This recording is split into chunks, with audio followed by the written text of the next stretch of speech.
Vikings fall to 6-8 after losing to the Chicago Bears. Final score 33-27. Couple of positive takeaways we can start with first. Justin Jefferson, he is a grown-ass man.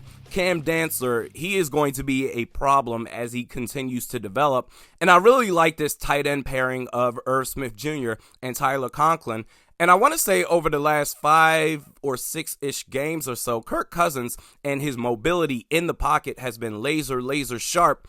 But big game Mike Zimmer. Talk a big game Mike Zimmer. I said on last week's podcast, Vikings versus Bears preview podcast, I don't know, man. Mitch Trubisky, he's a bust, but we always struggle against athletic, mobile quarterbacks. I feel like the Vikings are going to lose this one. Randy, you're not a real fan. How can you say the Vikings lose? Mitch Trubisky, no answer, especially on the bootleg passes, whether he wanted to roll out and actually throw the football. There were holes, soft coverage everywhere, or if he wanted to tuck the ball and run with it, we had no answer. David Montgomery, no answer. Yesterday, Mike Zimmer's defense, his run defense gave up 199 yards and 2 touchdowns. Darnell Mooney, no answer. We get to the offense.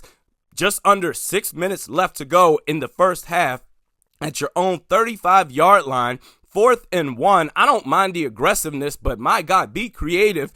You go out and basically do an HB dive. We're going to run it up the gut with Dalvin Cook. Between the interior offensive line, the weak spot of our offensive line, we're going to run it right through there. They'll never see it coming. Turnover on down. Chicago, they got an extra 3 points after that. The offensive line, absolutely atrocious, but you don't have the luxury when you had plenty of options in the mid-rounds of the draft. You didn't decide to go after an offensive guard, something that we've been talking about every single year, at least for the last, I want to say, 5 or 6 years.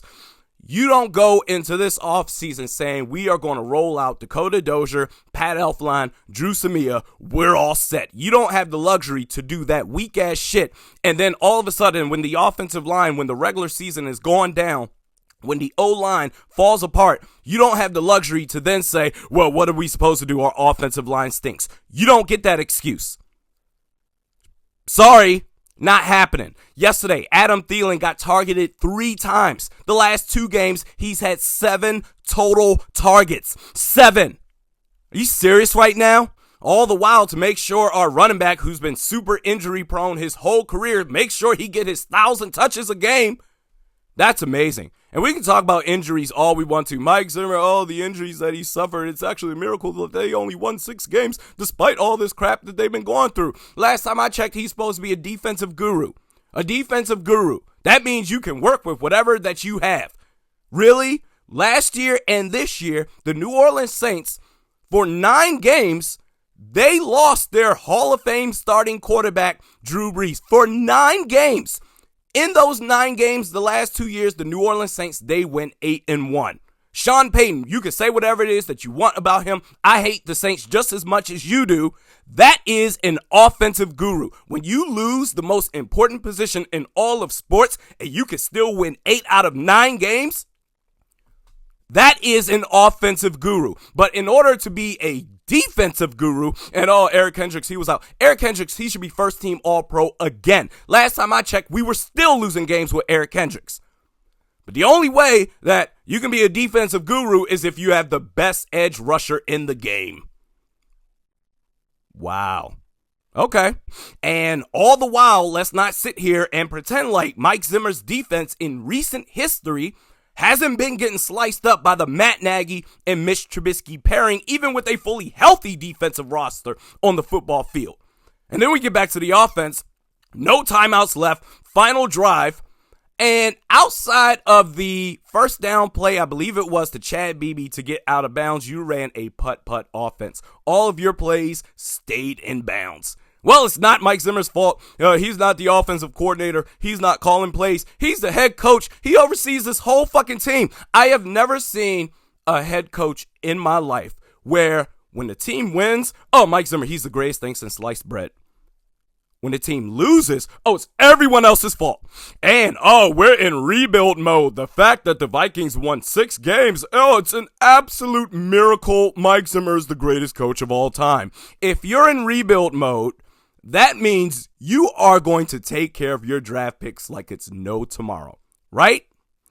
Minnesota Vikings traded away a 2nd round pick for a 1-year rental of a player who didn't even play with us the entire year. Is that a team that says we are going to rebuild or we're actually competing? Tells me that you believe you're going to compete. I'm just so tired of seeing the team that I love, that I've been rooting for 20 years, waste away because of poor leadership. We've been seeing this same old song and dance for 7 years now. On odd years, you make it to the playoffs, you get your doors blown out on elimination, but you made the playoffs. Let's see if they can build upon that the following year. The following year, you don't make the playoffs. Well, they better get it together the following year. The following year, you get back to the playoffs, doors blown off in elimination again. Let's see if they can build on that. Next year, don't make it to the playoffs. Wash, rinse, repeat. And the Wilf brothers, I'm throwing y'all in this too. I'm on that ass.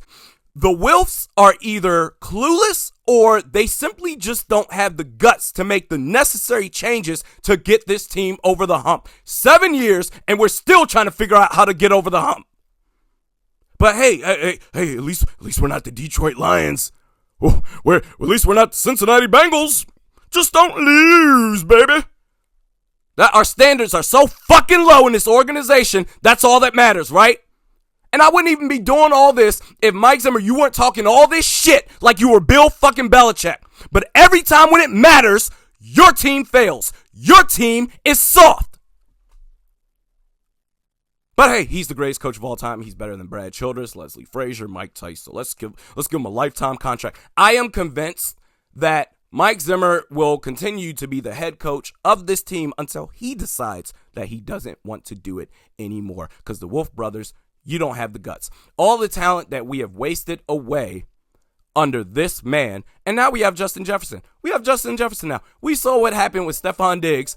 And if I'm Justin Jefferson, it's his rookie year. Oh my God, everything's amazing. I'm setting records. I'm probably going to win Rookie of the Year. But then he's going to start to grow up. Over the years, you keep doing the same shit. You're going to piss him off too. But you know what? Hey, next year, it will be so much different in year 8. We'll finally get things figured out. We do this 3 times a week. Mediocre at Best Sports Podcast with Realistic Randy. Check me out on Twitter at realistic_Randy, Facebook at Realistic Randy. Next podcast is on Wednesday, and I'm back in studio, baby. We'll see you then.